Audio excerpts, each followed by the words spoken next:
Donc, on ne peut pas soustraire la dîme et l'offrande de l'Église. Voilà. Parce que ce n'est pas un péché. La dîme n'est pas un péché. L'offrande n'est pas un péché. C'est celui qui reçoit la dîme et l'offrande là. Qu'est-ce qu'il en fait? Celui qui pêche contre Dieu. Celui qui paie sa dîme n'a pas péché. Celui qui fait l'offrande n'a pas péché. Il est en train d'obéir à la volonté de Dieu qui est de soutenir son œuvre. Et lui, il fait bien. Maintenant, l'homme de Dieu qui reçoit la dîme et l'offrande là, lui, il fait quoi avec ça? C'est ça le point d'interrogation. Comment il dépense ça? Comment il gère ça? C'est ça le point d'interrogation. Donc, c'est lui qui consomme la dîme et l'offrande là. S'il la consomme mal, il l'utilise mal, lui là, il va rendre compte à Dieu. Voilà. Et de deux. Maintenant, celui qui a fait sa dîme, qui a payé sa dîme, qui a fait son offrande là, est-ce qu'il a donné ça à un vrai homme de Dieu? Point d'interrogation. Parce que l'homme de Dieu caractérise une terre dans laquelle lui vient s'aimer. Est-ce qu'il a sémé dans la bonne terre? Parce que quand on sème la bonne terre, ça pousse, ça porte des fruits. Tu manges, tes affaires prospèrent, tu es en bonne santé. Voilà. Parce que Dieu il est juste. Voilà. Dieu est juste. Mais si tu donnes la dîme, l'offrande à un faux homme de Dieu qui caractérise une mauvaise terre, ça veut dire que rien ne va se produire dans ta vie. On ne sème pas dans une mauvaise terre et puis croire que ouais, elle va produire des fruits. Jamais. La semence là ne va pas pousser parce que la terre là, elle est mauvaise. On ne sème pas un grain dans un désert où il fait chaud, voilà, où il n'y a que du sable, il fait chaud, et puis espérer que ouais, ça va produire, tu vas manger. Non, rien ne poussera. Donc un faux homme de Dieu, ça veut dire qu'il n'a pas une alliance avec Dieu.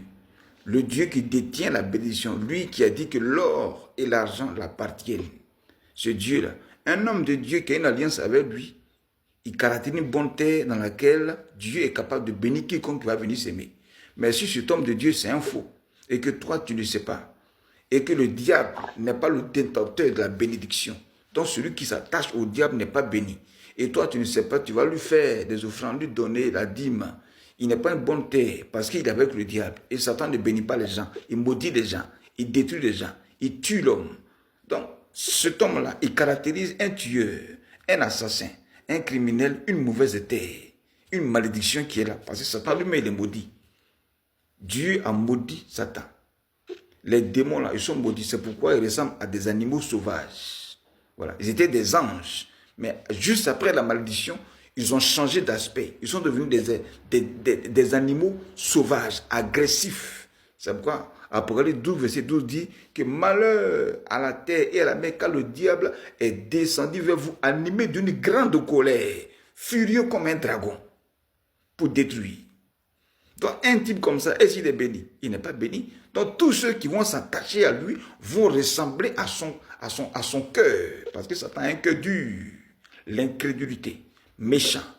Donc tu t'attaches, tu fais ta dîme, ton offrande à un tel homme de Dieu, mais c'est au diable que tu as donné ça. C'est à Satan que tu as donné ça. Et comme Satan n'est pas reconnaissant pour te bénir en retour, qu'est-ce qu'il va faire? Pendant que toi tu le bénis, il te répond le mal. Voilà pourquoi il y a des gens qui sont méchants. Ils sont méchants. Ils ne sont pas reconnaissants. Tu lui fais du bien, lui en retour te fait du mal. C'est pour dire qu'il est caractérisé par le diable. Parce que Satan n'est pas reconnaissant. C'est ça l'image d'un faux homme de Dieu. Tu vas semer tes offrandes, ta dîme en lui. Au retour, toi, tu reçois le mal. Lui, il reçoit le bien, toi, tu reçois le mal. C'est pour dire que tu as donné ta dîme, ton offrande à un gars qui est méchant. C'est le diable. Ce n'est pas Dieu. Ce n'est pas un homme de Dieu. Est-ce que tu vois? Parce que dans le monde humain, quand tu fais du bien à quelqu'un et puis il n'est pas reconnaissant, là, tu as mal au cœur. Tu trouves qu'il est méchant. Toi, tu lui fais du bien, lui, il te fait le mal en retour. Mais c'est ça le diable. C'est ça un faux homme de Dieu. Tu sèmes en lui ta dîme, ton offrande, toi, tu reçois le mal. Parce que quand il prie pour toi, là, tu penses que Dieu est en train de bénir. Parce que lui-même, il est caractérisé par la malédiction. Donc, quand il prie pour toi, c'est le mal qui est en lui, la malédiction qui est en lui qui te transfère. Tes affaires se gâtent, tu n'es pas en bonne santé, les portes se ferment, tu n'as plus de travail. Pendant que tu fais ta dîme, tu paies tes offrandes, tu vois que tout se mélange dans ta vie. Tu dis, ah, Mais pourquoi je donne ma dîme, je fais mes offres, et puis c'est le mal qui m'arrive. Qu'est-ce qui ne va pas? Qu'est-ce qui ne va pas? Tu vas te poser des questions sur cet homme de Dieu. Là. Parce que moi, j'ai vu ça. J'ai vu des hommes d'affaires venir faire des offrandes à un homme de Dieu. Dès qu'il a vu des prix pour toutes les affaires sont gâtées. Toutes leurs affaires sont gâtées. Mais est-ce qu'ils ont mal fait? Ils n'ont pas mal fait. Ils ont bien fait. Mais c'est eux qui n'ont pas discerné pour savoir si cet homme était vrai ou il était faux. Voilà.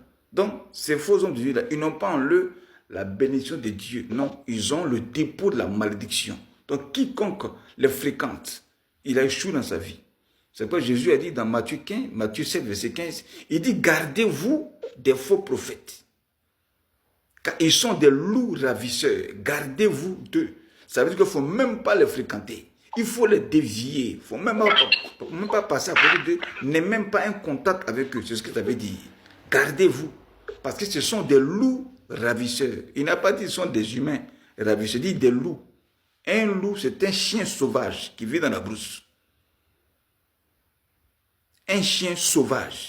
C'est-à-dire qu'il est agressif, il est dangereux. C'est un carnivore. Un carnivore, il mange la viande crue. C'est ça un loup.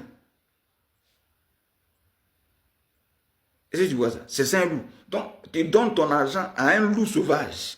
Mais il va te dévorer. Oui, il va te dévorer tes finances. Il va te dévorer ton argent. C'est pourquoi eux, ils ne prient que pour les gens qui ont l'argent. Pour les dévorer. Voilà. Tu as l'argent, il prie pour toi. Mais s'il va venir faire culte chez toi pour dormir là-bas, il va aller faire culte. Parce qu'il sait qu'à la fin, là, et tellement il va te mentir, il va te tourner l'esprit, tu vas vider toute ta poche pour lui donner. Et puis il dévoile les gens comme ça. Et toi, tu penses qu'il est en train de donner, en train de soutenir un vrai homme de Dieu. Et quand il fait de te dépouiller, il disparaît. Il disparaît, tu ne le vois plus. Voilà. Donc, ce sont des loups ravisseurs. Donc, ça veut dire quoi? La dîme et l'offrande peuvent toujours se faire. C'est pourquoi on va lire. Voilà. Quand on lit ce verset que nous tous on connaît, Malachie chapitre 3, à partir du verset 12. Il faut lire ça. Quel verset? Malachie 3, verset 12.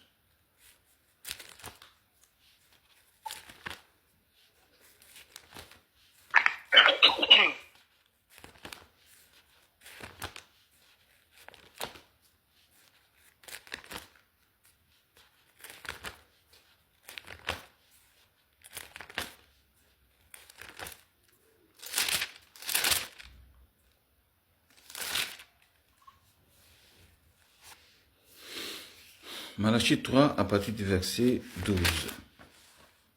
Voilà.